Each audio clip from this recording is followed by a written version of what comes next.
Hello students. तो चलिए भाई, मैं हूं तरसेम जचैन, लेकर आ गए हैं आपके लिए 10th क्लास की केमिस्ट्री का नेक्स्ट वीडियो लेक्चर, जिसमें आज हम करने वाले हैं जो पहला चैप्टर है केमिकल रिएक्शंस एंड इक्वेशन।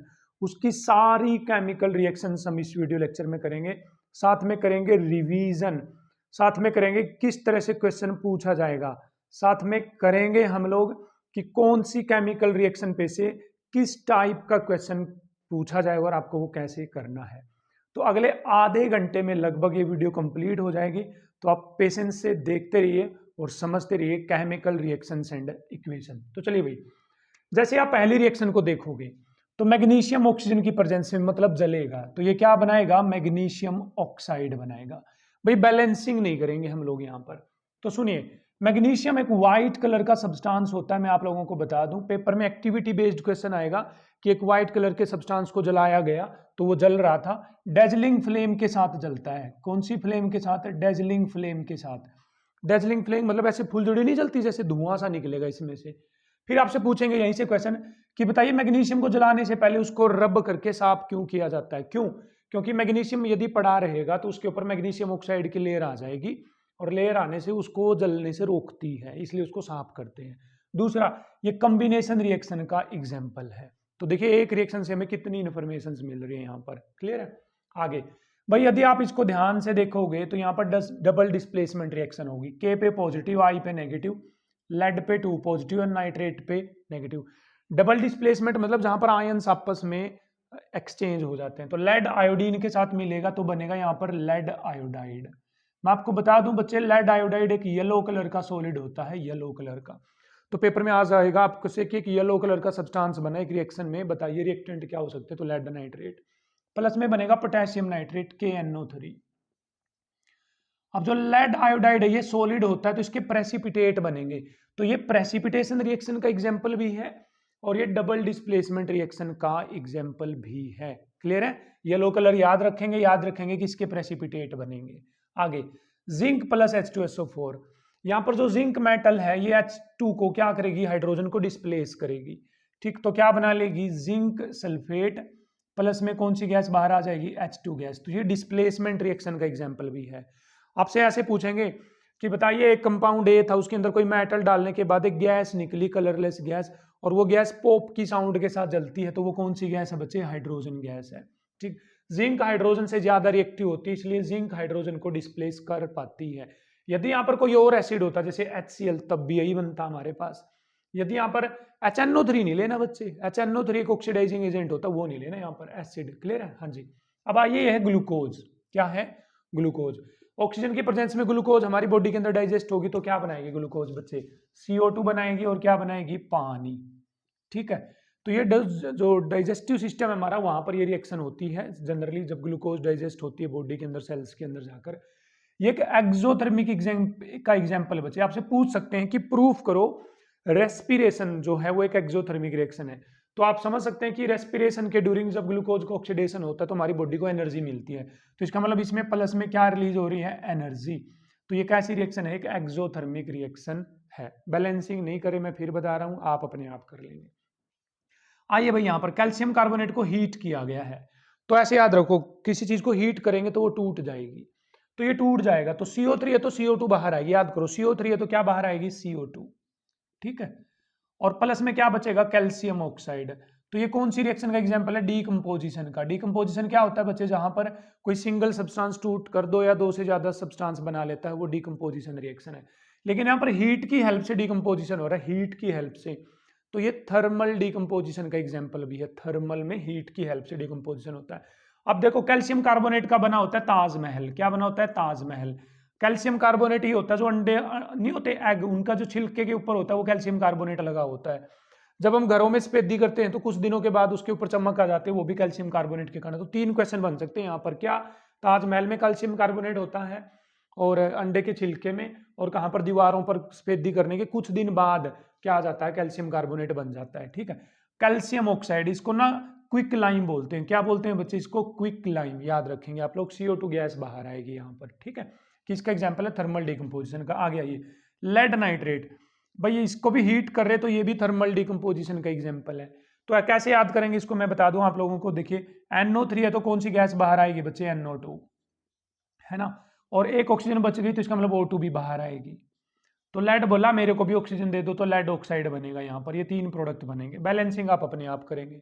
तो ये भी डिकम्पोजिशन का एग्जाम्पल है बच्चे, थर्मल डिकम्पोजिशन का। यहाँ पर जो NO2 गैस होता है इसकी कैरेक्टरिस्टिक बता देता हूँ मैं आपको ना, ब्राउन कलर के फ्यूम्स दिखेंगे। कैसे कलर के फ्यूम्स दिखेंगे?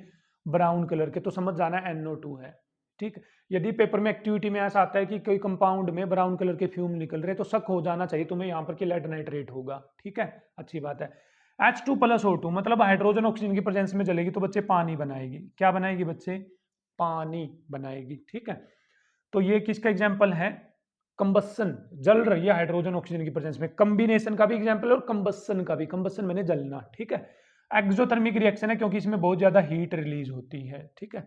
जब H2 जलेगी ऑक्सीजन की प्रेजेंस में तो बहुत ज्यादा हीट रिलीज होगी। चलिए भाई, अच्छी बात है। पानी में से करंट पास करोगे तो करंट लगने से टूट जाएंगे हम, हीट से टूट जाएंगे हम, करंट लगने से भी टूट जाएंगे। तो यहाँ पर टूट जाएंगे, H2 बनेगी और क्या बनेगी? ऑक्सीजन गैस बनेगी, पानी टूट जाएगा। इसको बोला जाता है इलेक्ट्रिकल डिकम्पोजिशन। जहां करंट की हेल्प से डिकम्पोजिशन होता है, इलेक्ट्रिकल डिकम्पोजिशन कहलाता है। अब यहाँ पर इंटरेस्टिंग पॉइंट ये है, इसको बैलेंस करने जाओगे ना तुम लोग तो देखो 2H2 2H2, अब ये बैलेंस हो गया। पेपर में क्वेश्चन ऐसे आता है कि जब पानी की इलेक्ट्रोलिसिस करी गई तो 2 गैस मिली हमें, एक ऑक्सीजन और एक हाइड्रोजन और एक ऑक्सीजन। तो बताइए एक गैस की अमाउंट दूसरी गैस से डबल क्यों थी? देखो ये दुगनी है ना, और यहाँ पर एक है तो ये दुगनी है। तो क्यों है इसकी डबल? क्योंकि law of conservation of mass के कारण ऐसा है। यदि पानी के अंदर 4 हाइड्रोजन है तो प्रोडक्ट में ही भी 4 हाइड्रोजन मिलेगी। यदि पानी में हाइड्रोजन ऑक्सीजन से दुगनी है तो प्रोडक्ट में भी हाइड्रोजन दुगनी मिलेगी ऑक्सीजन से। तो ये ऐसा law of conservation of mass के कारण है। चलिए भाई, AgCl सनलाइट के प्रेजेंस में टूट रहा है। किसकी प्रेजेंस में? सनलाइट की प्रेजेंस में। सनलाइट, हीट और करंट, ये तीनों का काम है तोड़ना। तोड़ना तो तोड़ दो इसको, Ag अलग हो जाएगा और Cl2 क्या हो जाएगा बच्चे? अलग हो जाएगा, ठीक। सेम यहां पर है, सनलाइट का काम है तोड़ना, Ag अलग हो जाएगा और Br2 अलग हो जाएगा। याद रखना आपको, Br को Br2 लिखना है, Br नहीं लिखना। क्लोरीन को Cl2 लिखना, Cl नहीं लिखना, ठीक। ये जो भाई एग्जाम्पल है इसका यूज किया जाता है ब्लैक एंड व्हाइट फोटोग्राफी में, यूज किया जाता था इस रिएक्शन का। जब पुराने टाइम पे फोटो बनाते थे ना ब्लैक एंड व्हाइट, वहां पर इसका यूज होता था। क्लियर है? हाँ जी सर, यहाँ आ जाते हैं भाई। बहुत इंपॉर्टेंट रिएक्शन है क्योंकि आपसे ये पूछेंगे क्वेश्चन कि कंपाउंड A की सफेदी करी गई घर में, तो उसने गैस B के साथ रिएक्शन कर ली, एक कंपाउंड बना लिया C। बताओ ABC कौन है? तो जिसकी जो सफेदी करते हैं हम लोग घर में वो होता है कैल्शियम हाइड्रोक्साइड, स्लेग्ड लाइम बोलते हैं इसको, स्लेग्ड लाइम। जब ये CO2 से रिएक्ट करता है तो बच्चे क्या बना लेता है? CaCO3 बना लेता है। याद करना है आप लोगों को। कैसे याद करेंगे? CO3 है तो CO2 निकली थी, और यदि CO2 है तो CO3 बनेगा। बस कहने का मतलब ये है। प्लस में क्या बनेगा बच्चे? पानी बनेगा, ठीक है। तो इस रिएक्शन का यूज कहां पर होता है? सफेदी करने के लिए। किसका यूज होता है सफेदी करने के लिए? कैल्शियम हाइड्रोक्साइड का।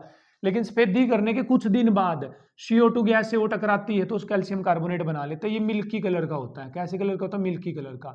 तो यहाँ से एक और एक्टिविटी बेस्ड क्वेश्चन ये आ सकता है, आपसे कहेंगे कि एक बच्चे ने किसी बीकर में कंपाउंड A ले रखा था, A, और उसने अपने मुंह से यहाँ से गैस छोड़ी, फूंक मारी इसके अंदर, तो ये जो अंदर कलर है इसका मिल्की कलर हो गया कुछ टाइम के बाद। क्यों हो गया बताओ भाई?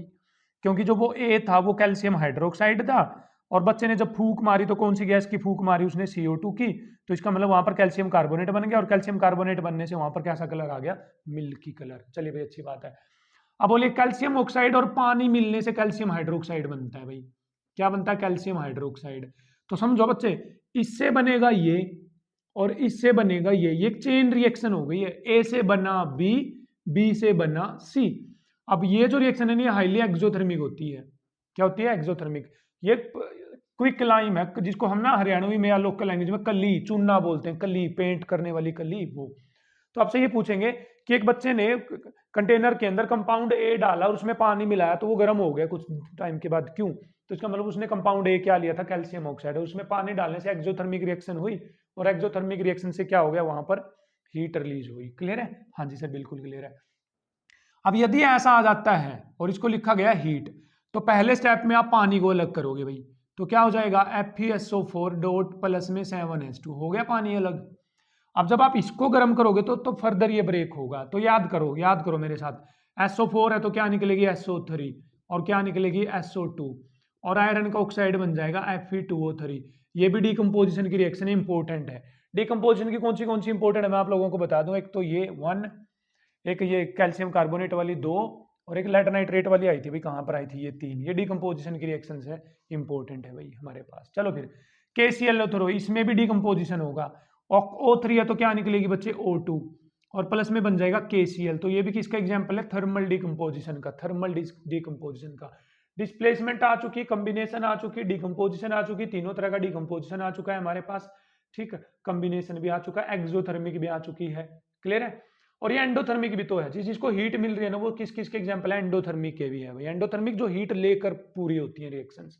चलो जिंक कार्बोनेट को तोड़ो भाई, हीट करोगे तो तोड़ दो, तोड़ोगे तो कौन सी गैस बाहर आएगी, CO2। क्यों, क्योंकि मैंने बताया था CO3 है तो CO2 बाहर आएगी, और प्लस में बन जाएगा जिंक ऑक्साइड। क्या बन जाएगा भाई, जिंक ऑक्साइड। अब बोलिए जिंक जो है कॉपर से ज्यादा रिएक्टिव होता है, तो जिंक कॉपर को धक्का मारेगा और क्या बना लेगा, यहाँ पर जिंक सल्फेट प्लस में कॉपर। यहाँ पर एक इंटरेस्टिंग पॉइंट ये है कि जो कॉपर सल्फेट होता है बच्चे, ये ना ब्लू कलर का होता है। कैसे कलर का होता है बच्चे, ब्लू कलर का।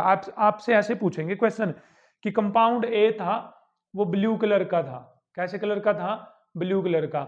उसमें एक मेटल बी डालने पर उसका जो ब्लू कलर है वो डिसअपीयर हो गया। बताओ क्यों हो गया, क्योंकि इसका ब्लू कलर इसलिए था ना क्योंकि ये कॉपर सल्फेट था। अब जिंक डालने के बाद इसका जो ब्लू कलर है वो डिसअपीयर हो गया, क्योंकि कॉपर सल्फेट में से कॉपर को उसने क्या कर दिया, डिस्प्लेस, और डिस्प्लेसमेंट होने से वहां पर कलर क्या हो गया, गायब। सेम यदि FeSO4 में जिंक डालेंगे बच्चे, FeSO4 में क्या डालेंगे, जिंक, तब भी धक्का मारेगा। और FeSO4 ग्रीनिश कलर का होता है, मैं आप लोगों को बता दूं।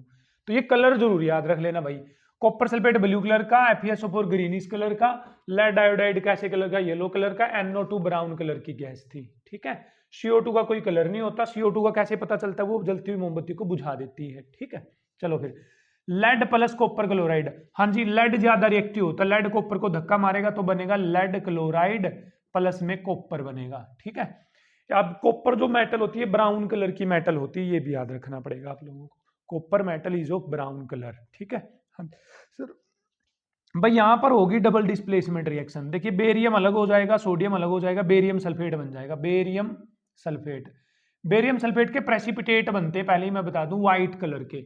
किसके प्रेसिपिटेट बनते हैं, बेरियम सल्फेट के, कैसे कलर के, व्हाइट कलर के प्रेसिपिटेट बनते हैं, ठीक है। मैं यहाँ पर लिख रहा हूँ भाई, एक बार रुक जाएंगे आप लोग, ठीक। जिसके प्रेसिपिटेट बन रहे थे उनको लिख रहा हूं मैं।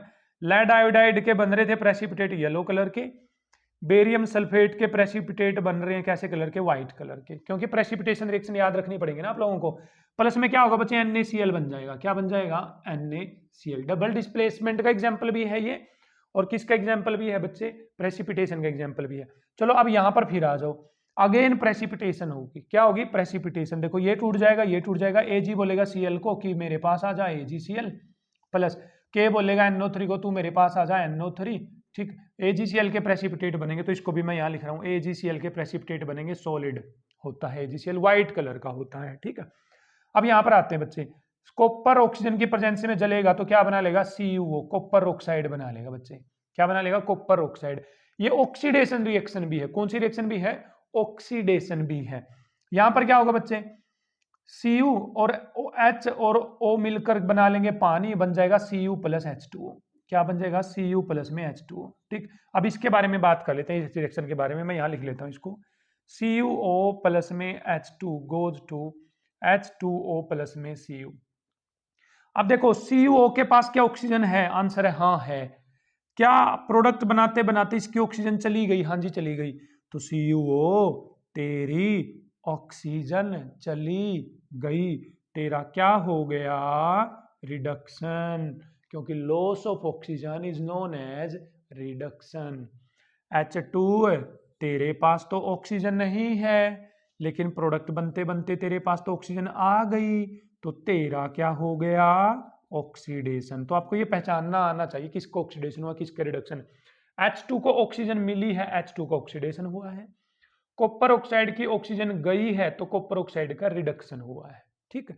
अब दूसरी बात यहां पर पहचाननी आनी चाहिए, ऑक्सीडाइजिंग और रिड्यूसिंग एजेंट। तो सुनो, जिसका रिडक्शन हुआ है, एक लाइन लिख लो, जिसका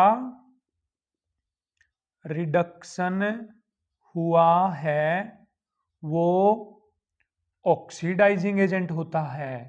कैसा एजेंट होता है, ऑक्सीडाइजिंग एजेंट होता है। मतलब मेरा जो भी होगा ना, मैं उसे उल्टा एजेंट होऊंगा। यदि मेरा ऑक्सीडेशन हुआ तो मैं रिड्यूसिंग एजेंट हूं, यदि मेरा रिडक्शन हुआ तो मैं कौन सा एजेंट हूँ? Oxidising agent. तो बताओ CO का क्या हुआ है? रिडक्शन, तो ये ऑक्सीडाइजिंग एजेंट है। H2 का क्या हुआ है? ऑक्सीडेशन, तो ये कौन सा एजेंट है? Reducing agent. ऐसे पहचानना है आपको। और ये रिएक्शन जिसके अंदर ऑक्सीडेशन भी हो रहा है दोनों, रिडक्शन भी हो रहा है दोनों, काम इकट्ठे हो रहे हैं, तो ऐसी रिएक्शन को बोला जाता है बच्चे रिडॉक्स रिएक्शन। तो सारी रिएक्शंस हमने इसमें कवर कर लिया, combination, decomposition, displacement, double displacement, precipitation, exothermic, endothermic, redox. ठीक है, एक रह गई, बस उसको भी डिस्कस कर लेते हैं, वो है न्यूट्रलाइजेशन रिएक्शन। बच्चे कौन सी है? Neutralisation reaction. न्यूट्रलाइजेशन रिएक्शन में क्या होगा बच्चे? एसिड होगा हमारे पास और एक होगा बेस। ठीक है, एसिड होगा, बेस होगा, तो ये आपस में टूटकर आपस में जुड़ जाएंगे। NaCl जुड़ गया, सोल्ट बन गया। H और OH मिलकर क्या बना लेंगी? पानी। तो ये न्यूट्रलाइजेशन रिएक्शन है, जहां एसिड और बेस मिलकर सोल्ट और पानी बना लेते हैं, न्यूट्रलाइजेशन रिएक्शन है। क्लियर है? तो भाई इस तरह से आपको पढ़ना है, ऐसे पढ़ेंगे आप तभी मार्क्स लेकर आएंगे, अदरवाइज नहीं आने वाले भाई। एक रिएक्शन पकड़ो, उसको ये देखो कि किस किस तरीके से आपसे ये रिएक्शन पूछी जा सकती है। अब अगला टॉपिक जो आता है हमारे पास, वो आता है बच्चे कोरोजन। क्या आता है?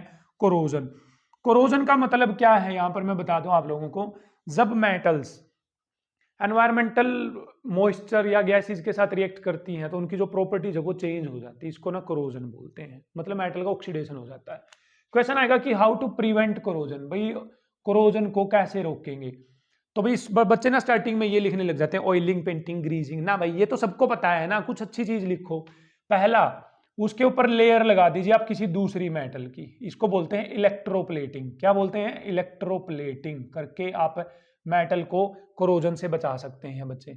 दूसरा हमारे पास है सैक्रिफिशियल प्रोटेक्शन। क्या है? Sacrificial protection. मतलब उसके ऊपर, मेटल के ऊपर एक रिएक्टिव मेटल की लेयर लगा दो, तो वो रिएक्टिव मेटल पहले रिएक्ट कर लेगी और खत्म हो जाएगी और हमारी मेटल बच जाएगी। तीसरा बच्चे एनोडाइजिंग। क्या है? एनोडाइजिंग मतलब आप इसके ऊपर क्या कर लीजिए, जैसे एल्यूमिनियम ऑक्साइड वगैरह है ना, इसकी लेयर लगा दो, क्योंकि आपको पता होना चाहिए एल्यूमिनियम ऑक्साइड एक प्रोटेक्टिव ऑक्साइड होता है, ये जंग लगने से रोकता है, तो एनोडाइजिंग कर सकते हो आप। चौथा, आप गैल्वनाइजेशन कर सकते हो। गैल्वनाइजेशन मतलब आप जिंक वगैरह मेटल की क्या लगा सकते हो? लेयर लगा सकते हो उसके ऊपर। पांचवें पॉइंट के आने के बाद सभी लिखने आपको इकट्ठे, पेंटिंग, ऑयलिंग, ग्रीजिंग। तो इस तरह से आप कोरोजन से मेटल को बचा सकते हो। अगला आता है बच्चे रेंसिडिटी। क्या है रेंसिडिटी? क्या होता है हमारे पास जो ऑयली फूड होते हैं, ऑयली फूड वगैरह, जब वो एटमॉस्फेयर के कांटेक्ट में आते हैं तो वो ऑक्सीडाइज हो जाते हैं, और ऑक्सीडाइज होने से उनकी जो स्मेल है और जो उनका टेस्ट है ना वो खराब हो जाता है। तो इसी को बोला जाता है रेंसिडिटी। तो रेंसिडिटी से बचने के लिए हम क्या कर सकते हैं बच्चे? पहला पॉइंट, उसके अंदर एयर टाइट कंटेनर में रख दो और उसमें नाइट्रोजन गैस फिल कर दो। जैसे कुरकुरे चिप्स वगैरह नहीं है, वो खराब हो जाते हैं ऑक्सीडाइज होने के बाद, तो उनमें नाइट्रोजन गैस फिल कर दो। क्यों करनी है नाइट्रोजन गैस फिल? क्योंकि जो नाइट्रोजन गैस होती है वो लेस रिएक्टिव होती है। क्या होती है बच्चे? नाइट्रोजन गैस लेस रिएक्टिव, कम रिएक्शन करती है वो। दूसरा, उसके अंदर आप एंटीऑक्सीडेंट डाल सकते हो, एंटीऑक्सीडेंट्स डाल सकते हो। इसमें दो ही आते हैं, एक BHA आता है और एक क्या आता है? BHT। BHA stands for butylated hydroxy anisole, butylated hydroxy toluene. ठीक है। तीसरा, आप प्रिजर्वेटिव्स वगैरह वो तो डाले ही होते हैं जो बनाते हैं उन्होंने। ठीक है, तो ये था हमारे पास पहला चैप्टर। तो इस तरह से आपको पढ़ना है जैसे मैंने आपको पढ़ाया है। अब आप जैसे ही इन रिएक्शंस को करने के बाद इनके क्वेश्चंस करने जाएंगे तो देखना झट से क्वेश्चन हो जाएंगे। तो मिलते हैं आपसे अगले वीडियो लेक्चर में, जिसमें हम एसिड, बेस एंड सोल्ट की केमिकल रिएक्शंस को पढ़ने वाले हैं कुछ इसी तरीके से।